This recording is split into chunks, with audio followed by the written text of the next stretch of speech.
All right, welcome to a trade recap. Today I'm going to be recapping how I was able to catch a loss and then a win, but still be able to withdraw $2,400. If you want to see the withdrawal is going to be on my Instagram story and probably going to be an Instagram reel about it as well. And it's inside of my Discord. If you want to join my Discord, you can join below. It's completely free. Or you can join my premium side where you can learn more about this model and watch me trade this model live every single day. Other than that, you can just check it on Instagram for the full proof. Now, let's get into it. Pretty much let's just jump straight into the two trades. Like I said, I really only trade 9:30 to 10:15. The time I'm recording this at is actually 5:33, sorry. Thursday, 18th of September. Now, I'm recording this later. Like I said, this is Wednesday because I trade in Australia. So New York session opens at 11:30 and I usually finish about 12:30 a.m. And I'm not really trying to make a trade recap at 1 in the morning. So I do it the next day. But the first trade here, this is a horrible trade. This was a horrible trade, okay? I don't want anyone to take this, and I thought it was actually really good that we do include this. Like I said, I do take wins and losses all on stream, so I'm super, trying to be transparent about it. Now, this setup should have been avoided, and I think it's actually good that we included this. And I think it's a good time that we actually lost this because even it shows myself, I'm still being able to make payouts and withdrawals, but I still lost this trade, all right? And I lost this trade for one simple fact. There was probably other equations in it as well, but it shouldn't have been a trade I even took in the first place or considered. Now, it met most of the criteria, okay? You know what I do? I look for a fair value gap, okay? I look for my previous candle high and I mark it out if it's a bullish example, and I wait for price to close above, which it did right here. Now, what I don't want to happen, I'm just gonna move this out of the way for a second, is I don't want the swing point. This is the high, so we obviously left the gap behind, made a high, retrace back down, rebalance this gap, and then we get the signal that price is ready to go. But we don't want price to create equal highs before closing, and we don't want it to do that at all. So if you watch my last YouTube video, I explained exactly this rule, that it's a completely low probability setup and you should never actually take it because it makes it completely invalid. Now, I have a fair value gap continuation model indicator. You can see it calls out all the accurate fair value gap continuation setups because it is a mechanical model, and it didn't call it out.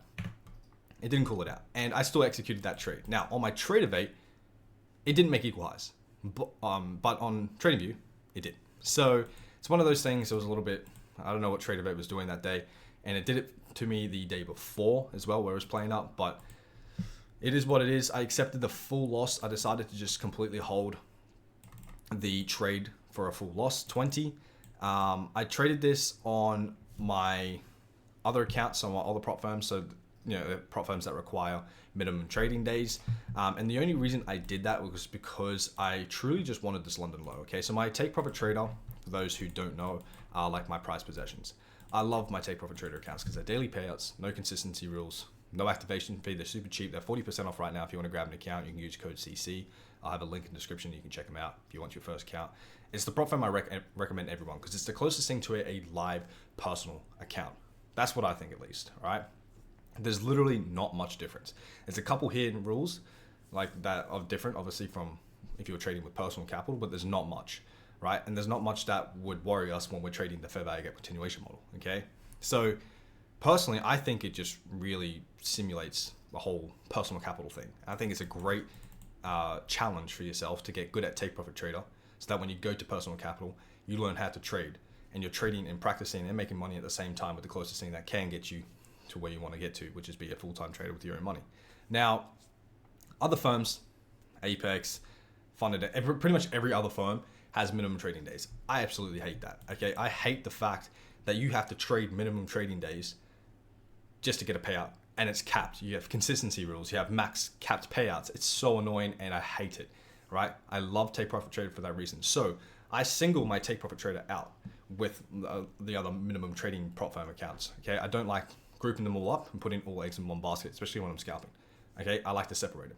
Now, I really wanted to take price down. You can see first 15 minutes, we absolutely pumped down to this London low. Let me mark it out. But we weren't able to do that. So I didn't touch my TPTs. In fact, my TPTs were left on this setup. I didn't take it. I took it all on my other ones, and I was just trying to look for 10, 15, maybe 20 point scalp on this one. Wasn't able to get it. We went about 5 points in a profit, and it decided to turn around and stop me out for a full 20 point loss.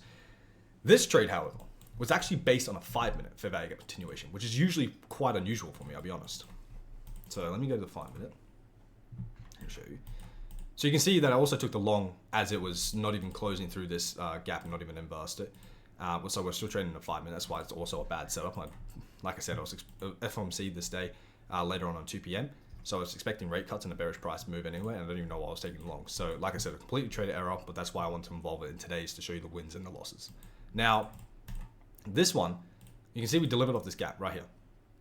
Very easy. Delivered off this fair value gap. Price was then able to close below previous candle low, and it actually inversed this gap at the same time. So it was a fair value continuation with an IFVG, and those are usually pretty high probability setups. So I took it based on a 5 minute closure.